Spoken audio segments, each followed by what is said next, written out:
everyone, my name is Krati Garg, and today, guys, I'm going to talk to you about law as a career. I think this is the most important video for all those people who are preparing for law right now, who are in their 10th, 11th, 12th. The people who are in 10th want to know the basic, whatever basic questions they have. I have answered them later in the video. I think this video is very important for the people who are preparing for law and they are law aspirants and wants to know what happens inside the law school and what do you do after law. So these are the basic questions that we have answered in this video.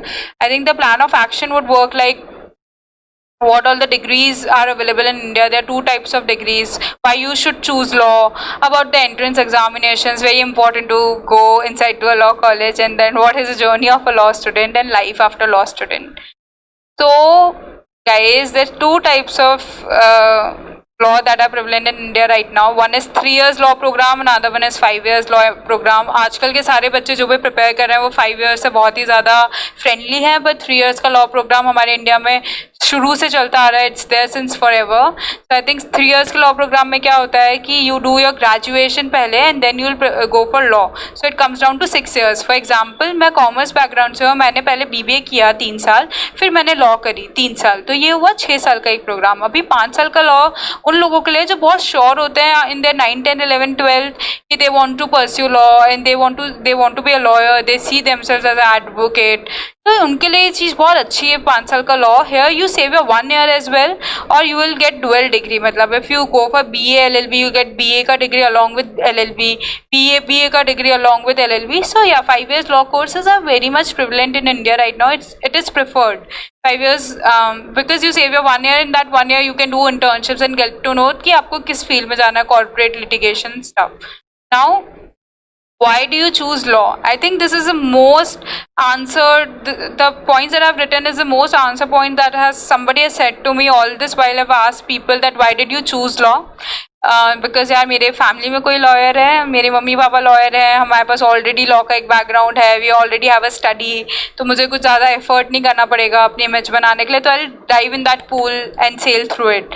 तो एक ये भी होता है कि आपके family में कोई ऑलरेडी है तो आप लॉ कर लेते हो, ये एक मोटिवेशन का सोर्स होता है. सेकंड, हाँ भाई मेरा दोस्त कर रहा है इसलिए मैं कर लेता हूँ, ये तो मतलब मैंने सबसे ज़्यादा सुना है कि मेरा दोस्त कर रहा था इसलिए मैंने भी कर लिया. यहाँ पे थोड़ी सी आप रिसर्च कर लोगे तो आपके लिए बहुत अच्छा रहेगा, क्योंकि 5 साल एक अच्छा खासा टाइम होता है. You go as a child, you come as an adult of course. So make sure that you want to do this or not. और उसके बाद to avoid maths, this is my very personal experience कि हाँ भाई मुझे कोई ऐसा course करना था जहाँ मेरे मैथ्स आले पाले, मतलब कहीं पे भी मेरे पल्ले भी ना पड़े, and then I have avoided that thing. तो I have avoid maths, that's why I have done BA LLB. तो मेरे को कहीं मैथ से कोई झमेला नहीं हुआ. अगर मेरे जैसे कोई है वहाँ पे, can go for this profession. Fourth है कि बचपन में आपको किसी ने मोटिवेट किया होगा, अगर आपकी स्पीकिंग स्किल्स अच्छी होगी, आपने कोई डिबेट में अच्छा बोला होगा या आप लिखते अच्छे से होंगे कि भाई तू तो लॉयर बन जा, तो बहुत अच्छा बोलता है, तू आर्ग्यूमेंट्स बहुत अच्छे करता है, तो you get a motivation from them also कि हाँ भाई मैं बन जाता हूँ. फिफ्थ इज कि हम सूट्स देख देख के इन्फ्लुएंस लेते हैं कि हाँ भाई इंडियन लीगल सिस्टम ऐसे ही काम करता होगा. I think everyone who is thinking like this should go visit the district court once, and I think Suits, how to get away with murder, Jolly LLB, सब आपके दिमाग से हट जाएगा और आपको पता चल जाएगा it's not that easy that they show. It's not easy, it's not that fascinating as it looks on screen. It's real hard work when you are on field. Because when you want somebody to give you justice, it is a long road and that has a lot of hurdles. So you have to work a lot. You have to work day and night to get in there. So it is nothing like what movies and series shows you guys. So stop getting influenced from all those things. It is all fictional. Now, what qualities that I think that you should have is like you should always like reading and love reading. There's no other way to it. अगर आप hate करते हैं तो आप नहीं जाओ इस profession में, because you have to read a lot of judgments all this while.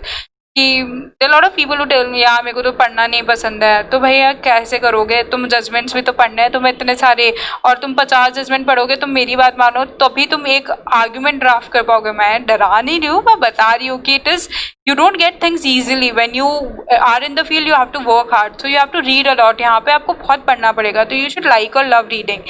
Second, if you give any opinion, back it with some facts, because I'm telling you this thing. मैं बहुत सारे लोगों से मिली हूँ जो मुझे ऐसा बोलता है कि ब्लैक लाइफ मैटर्स, ठीक है, for example black life matters, भाई क्यों मैटर करता है भाई, सब इंस्टाग्राम पे पोस्ट डाल रहे इसलिए मैटर करता है. तो if you are a lawyer, have that responsibility to know the entire topic and then speak. Because if now that you are a lawyer, you are in that profession, लोग आपसे जाने अनजाने में वापस एक काउंटर क्वेश्चन करेंगे जिसको आपको आंसर करना पड़ेगा, और वो काउंटर क्वेश्चन उनका कुछ भी हो सकता है। तो you should know the entire gist of the topic, it is very important. Then patience is the key, of course in anything you do patience is the key. 5 साल बहुत बड़े होते हैं, मैं बता रही हूँ। बहुत बार तुमको ऐसा लगेगा कि मैं अपना ऑप्शन वापस सोच लेता हूँ, यार मैंने क्यों किया, क्या कर रहा हूँ मैं, ये सब मुझे नहीं करना, but you sail through it, you just have to have that patience. अच्छे दिन बुरे दिन सब आएंगे, you will have your share of experience, but in the end it is all worth it, trust me, it's all worth it. Every minute and every second that you spend in law college is worth it. Every activity which puzzled you, जिसने आपका दिमाग खराब किया है, वो आपको एक ऊंचाई की तरफ लेके जा रही है जिसको आपका अभी कोई अंदाजा नहीं है, पर आपको जरूर होगा आगे। it will pay you back.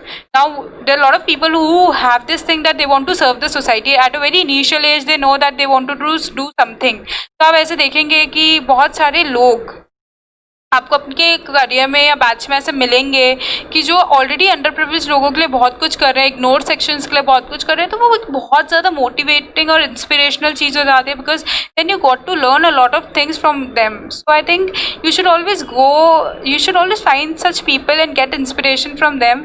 It's really good to see such people, and I really appreciate the fact that जो लोग ऐसे 9, 10, 11, 12 में सोचते हैं कि हमें ऐसा करना है, वो लोग अपने 5 साल के भी लॉ करियर में as to how fancy it looks, they maintain that thought and they work hard for that thought, that because of which they end up in a law school. So there are a lot of people like that as well, very inspirational and motivating. Now what stream, कोई सा भी stream choose करो, कोई फर्क नहीं पड़ता, science करो, commerce करो, ह्यूमैनिटीज़ करो, तुमको जो करना है भाई करो.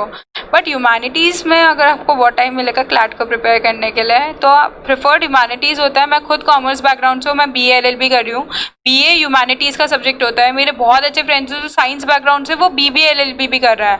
तो ऐसा नहीं कि ह्यूमैनिटीज़ वाला बंदा BBA नहीं कर सकता है, साइंस वाला BBA नहीं कर सकता, कॉमर्स वाला BA नहीं कर सकता, उनको BBA करना. तो आपको जो भी करना आप करो, कोई डायरेक्ट इम्पैक्ट नहीं आपके लॉ स्कूल में, आपको सब पढ़ाया जाएगा शुरू से. It will have no direct impact. Now what is the difference? BA में आपको सब्जेक्ट्स मिलते हैं history, psychology, economics, political science, और BBA में आपको वही economics, accounts, advance accountings, business studies. तो ये मेजर डिफरेंस होता है. BBA वाले मोस्टली कॉर्पोरेट लॉ प्रेफर करते हैं, बट वो कहीं पे भी मूव कर सकता है. ऐसा नहीं कि उनको कॉर्पोरेट ही करना है. BA वाले कहीं पे भी कुछ भी आफ्टर ऑप्शन कर सकते हैं. आपका करियर आपको जिस भी प्रोफेशन में चूज करना हो. BA LLB दुनिया में जब से लॉ इंडिया में है, BA LLB are the courses that has been offered at the widest. All the college offer BA LLB. BBA भी करते हैं बहुत सारे कॉलेजेस अभी. तो ये चीज़ है. और BSc में आपको साइंस रिलेटेड सब्जेक्ट्स होते हैं, तो आपको हेल्प मिल जाती है. एनर्जी लॉ जैसे सब्जेक्ट्स में आप बेसिक टर्मिनोलॉजी उनकी सारी साइंस बेस्ड होती है, तो you get your fair share, you get your upper hand over there. So science वालों के लिए भी कहीं ना कहीं आपको कुछ ना कुछ मिल जाता है. You don't have to start everything from the beginning, so you will sail through that time also. Now entrance exams, CLAT सबको पता है, common law admission test. I think जो भी बच्चा क्लैट लॉ एस्पिरेंट है उसको पता है ये सबसे इंपॉर्टेंट पेपर होता है.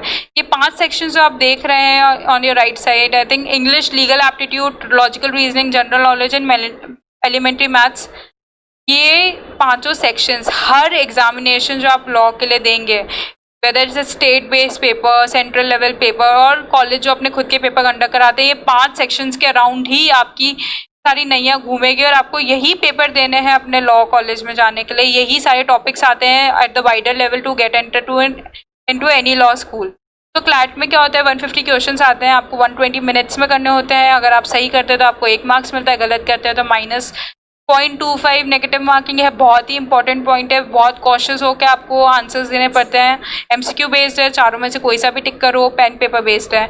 इंडिया में करंटली 22 नेशनल लॉ यूनिवर्सिटीज़ है, जिसमें से एक अपना खुद का सेपरेट पेपर कंडक्ट करवाती है, which is ILET, that is NLU Delhi का paper, all India law entrance test guys.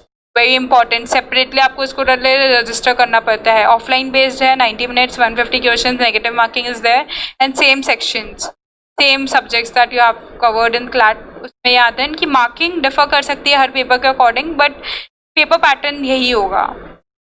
Symbiosis law entrance examination, slate होता है इसका नाम, which is followed by PI what.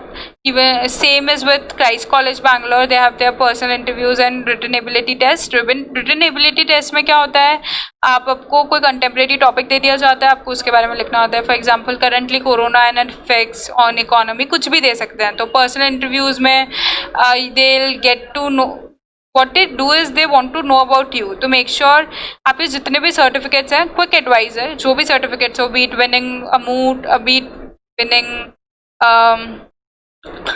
मैं लॉ की स्टूडेंट हूँ, मूड निकल रहा है, be it winning your dance competitions, calligraphy और कुछ भी जीता है स्कूल में, कोई भी सा भी सर्टिफिकेट है स्पोर्ट्स का, लगा दीजिए वहाँ पे, कोई फ़र्क नहीं पड़ता है, आराम से लगाइए, कोई मैटर नहीं करता है. तो सब बिकॉज ये सही वो चीज़ें आपकी वर्सेटैलिटी देखी जाती है कि आप कितना अच्छे से आपने कितना एक्टिव थे अपने स्कूल लाइफ में, तो बहुत हेल्प मिलती है. महाराष्ट्र के लिए MHCET होता है, जिससे आपको फेमस कॉलेजेस मिलते हैं, गवर्नमेंट लॉ कॉलेज और ILS लॉ कॉलेज और बहुत सारे कॉलेजेस है. You can go and check on their websites. NMIMS Nirma भी आपको क्लैट के बेसिस पे लेता है, पर इस बार NMIMS ने अपना खुद का पेपर कंडक्ट कराया, तो you have to check for the next year that what method they are taking you from. Like CLAT का score they have their separate paper. Now, for Delhi-based paper, you have Guru IPCET, that is called Guru Gobind Singh Enterprise University. Again, very nice colleges. The people who wants to go Delhi, बहुत सारे लोग सोचते हैं कि वो दिल्ली जाएंगे because वहाँ पे सुप्रीम कोर्ट है, हाई कोर्ट है, बहुत सारे फर्म्स हैं, बहुत सारे ट्रिब्यूनल्स. एक्चुअली सारे ट्रिब्यूनल्स वहीं हैं, हेडक्वार्टर सबका वहीं है. तो if you get IPCET, get through IPCET, बहुत ही अच्छा कॉलेजेस मिलते हैं. 120 मिनट्स का पेपर होता है, ऑब्जेक्टिव टाइप्स है, इंग्लिश उसका मोड है, मीडियम है, और अगर आप सही करेंगे तो 1 मार्क्स लेंगे, गलत करेंगे तो -0.25 हो जाएंगे. Very you should be aware. तो फिर LSAT प्राइवेट कॉलेजेस के लिए पेपर दिया जाता है, जिसमें आपको बहुत ही फेमस कॉलेज मिलता है, OP जिंदल ग्लोबल यूनिवर्सिटी. तो ये जो आप अपनी स्क्रीन पे देख रहे हैं, ये 5 सेक्शन आते हैं, 23 क्वेश्चंस, 22 क्वेश्चंस है, दैट थिंग. 155 क्वेश्चन आपको करने हैं 2 आवर 55 मिनट में. तो OP Jindal is bit on the expensive side, but it's really a good college. और ये जितने भी पेपर्स यहाँ पे आपको दिख रहे हैं, जितने भी कॉलेजेस के नेम है, ये अपना सेपरेट पेपर कंडक्ट कराते हैं. You have to go and check on their website. मैं एक और बात बोलूँगी कि इन कॉलेज लास्ट 2-3 साल से देख लो कब अपना रजिस्ट्रेशन खोल रहे हैं, क्योंकि बहुत बच्चे अपना रजिस्ट्रेशन ही मिस कर देते हैं at the very initial level. तो जब आपकी नींद खुलती है तब तक रजिस्ट्रेशन ही निकल चुके होते हैं. You can not sit in the examination. तो एक बार 2-3 साल का देख लीजिए कब वो अपना पेपर कंडक्ट करवा रहे. It will be very easy for you. Now take the screenshot. I've written what all colleges provide, what all subjects. जैसे BBA कौन से LNUs provide करता है. It will be very easy for you. You can take screenshot of the screen. Now what is the difference between NLU student and a private law college student? Most often asked question. I think what matters is how you are individually performing. अगर आपको NLU मिलता है बहुत अच्छी बात है, पर आप एक बात मान के चलिए बहुत कम पोर्शन NLU में जाता है. बाकी बच्चे प्राइवेट कॉलेजेस में भी होते हैं, स्टेट एफिलिएटेड कॉलेजेस में भी होते हैं. इसका मतलब ये नहीं है कि वो अच्छा नहीं कर रहे हैं या वो एवरेज स्टूडेंट है. हर NLU बहुत स्टैब्लिश नहीं है. There lot of NLUs who are grooming themselves. There are lot of private colleges there which are already established, जैसे सिम्बायोसिस हो गया, NMIMS हो गया, OP जिंदल हो गया, निर्मा हो गया. तो they are already established in their game. They also these colleges does very good in their profession. मतलब they are really good in the kind of trend that they choose, or the kind of competitions and the exposure that the colleges are giving are really nice and very much similar to NLU student. अभी हर बच्चा NLU में पढ़ने वाला ज़रूरी नहीं है कि बहुत अच्छा हो. आप जहाँ पे भी आप मेक श्योर करिए कि आप में वो कॉन्फिडेंस हो अपने आप को कैरी करने का, then you'll sail through it and will have no problem. And but NLU का बस एक फ़ायदा है कि आपके 10 लाख में आई थिंक 5 साल निकल जाते हैं, बट प्राइवेट कॉलेजेस में यू जस्ट हैव टू पे double. And I still say in the and कि what you do matters the most as an individual. तुम कितना हार्ड वर्किंग हो, दैट मैटर्स. आपका CV कितना अच्छा बना हुआ है, that matter. Even sometimes CV doesn't matter. That willingness to learn matters. That how much effort do you put into learn something. So I think you should always focus on learning rather than any other thing. Like want to be in NLU or private college, you will do good in the end. So journey मैं अपनी खुद की personal बताऊंगी next video में, और आप क्या कर सकते हैं पोस्ट ग्रेजुएशन वो भी मैं अपनी नेक्स्ट वीडियो में डील करूँगी. I hope you like this video because this is my first video. And if you have any constructive feedbacks please write in comment section below. I'll try to work on that. If you have any questions regarding this basic information, you can again write a question. I'll make a FAQ video and answer all your questions. So thank you so much, you guys. You have been the great audience ever. Take care and keep sanitizing your hands. Bye.